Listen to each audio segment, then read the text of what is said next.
As the 19th century progressed, chess moved from Renaissance salons into an era of competition and formal recognition.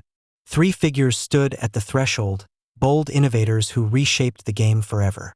Paul Morphy, America's prodigy.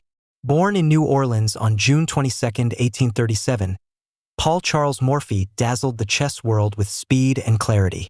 Self-taught, he reportedly solved disputed games as a child simply by watching others play. In 1857, at only 20, he swept the first American Chess Congress in New York. His final victory over Louis Paulson cemented his reputation as the strongest player in the U.S. By the 9th century, chess had crossed deserts and seas, making its way into southern Europe, through Moorish Spain and the trading ports of the Mediterranean. In Europe, the game began a transformation that would change it forever. In the courts and castles of medieval Europe, chess found new life. It became a game of the elite, played by monarchs, scholars, and clergy. In fact, by the 12th century, chess was woven into chivalric tradition. Knights were expected to learn the game as part of their code of conduct. It taught patience, prudence, and foresight, virtues prized in both battle and courtship. The pieces began to reflect feudal European society. The vizier was replaced by the queen. The elephant, now foreign to European fauna, was reinvented as the bishop, symbolizing the church.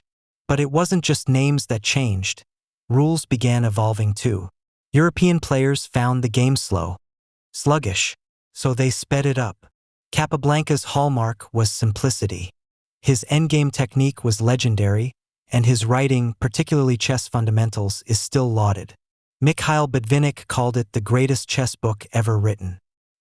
He influenced champions from Fischer to Karpov with his minimalist elegance and logical clarity. Legacy and transition to the next age. Between them, Morphy, Steinitz, and Capablanca defined the evolution of modern chess. From blazing tactics to systematic strategy to effortless precision. By the late 1920s, professional chess had matured. The stage was set for Alexander Alekhine, then later Lasker, Botvinnik, Fischer, and ultimately modern supercars like Kasparov and Carlsen. But every game, move, and theory they formulated is built on the foundations these pioneers laid. Morphy then journeyed to Europe in 1858 and defeated the continent's elite, most famously beating Adolphe Anderssen in Paris, a match often regarded as an unofficial world championship. The stunning opera game, played at the Paris Opera, featured a queen's sacrifice and flawless development, still taught in chess schools today. He was admired for his surgical precision. Bobby Fischer would later call him, perhaps the most accurate player who ever lived. Yet, at the height of his fame, Morphy abruptly retired. A lawyer by training, he considered chess unworthy of professional pursuit. Financially independent and increasingly isolated, he withdrew from public life, dying in seclusion in 1884 at age 47. The history of chess, from ancient origins to modern masters, it begins with a board. 64 squares, black and white, ancient and eternal. Chess is more than a game. It's war without bloodshed, strategy without violence, a ballet of minds across centuries and civilizations. But where did it come from? Who were the first to march pawns into battle? And how did this humble game grow into a global phenomenon, played by emperors and children, computers and grandmasters? This is the story of chess, the birthplace of chess, India and Chaturanga. Our journey begins over 1,500 years ago in ancient India. Around the 6th century CE, a game known as Chaturanga emerged. Chaturanga, meaning for divisions of the military, represented infantry, cavalry, elephants, and chariots. These evolved into what we now know as pawns, knights, bishops, and rooks. Throughout the Renaissance, chess was more than a pastime.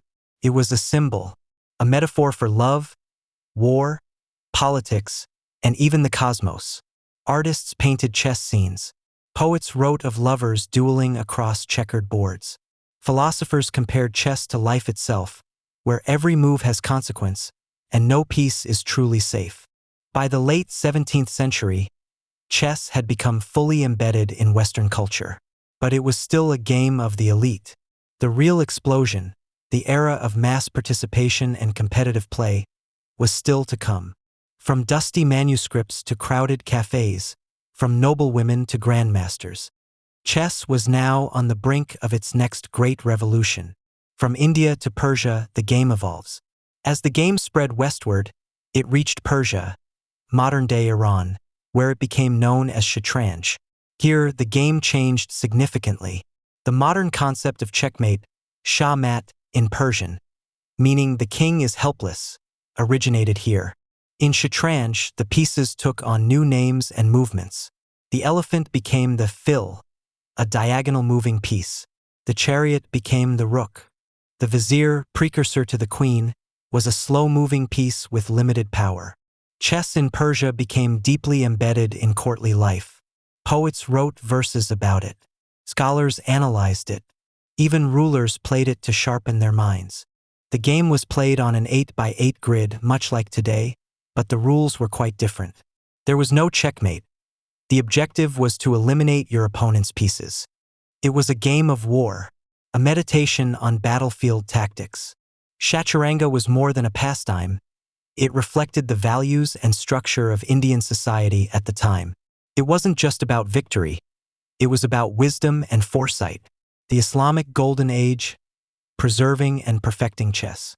In the 8th century, the Islamic caliphates conquered much of Persia and India, bringing chess with them. During the Islamic Golden Age, from the 8th to the 13th century, chess flourished. Muslim scholars didn't just play the game. They preserved and studied it with scientific rigor. One of the earliest recorded chess masters was Al-Adli, a player in the court of the Abbasid Caliph in Baghdad. He wrote one of the first chess books around 840 CE, describing different openings, endgames, and the psychology of play. Another famous name, Al-Suli, a grandmaster of his time, unmatched in skill, who wrote manuals that influenced chess for centuries. Chess became a symbol of intellect and refinement in Islamic culture. It spread with Islamic expansion, from North Africa to Spain, laying the groundwork for Europe's eventual obsession.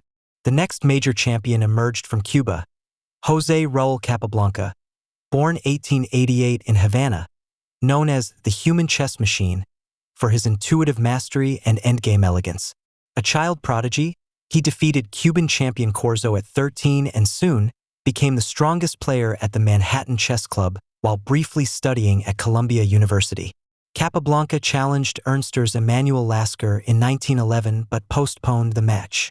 In the meantime, he dazzled Europe with simultaneous exhibitions, achieving a staggering 96.9% win rate over 607 games on a U.S. tour.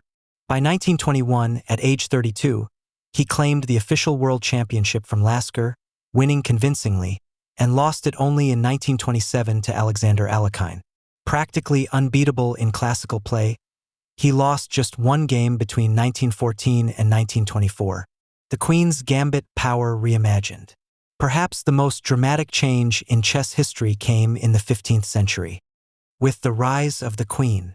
Previously, the Queen, formerly the Vizier, was a modest piece, moving just one square diagonally. But in the late 1400s, her powers exploded. Suddenly, the Queen could move any number of squares in any direction, like a rook and bishop combined. No other piece had ever wielded such dominance. This change transformed chess into the dynamic, aggressive game we recognize today. Why did the Queen become so powerful? Some historians point to the rise of strong female monarchs in Europe, especially Isabella I of Castile in Spain. Her reign coincided with the rule change, suggesting that the board may have mirrored the world.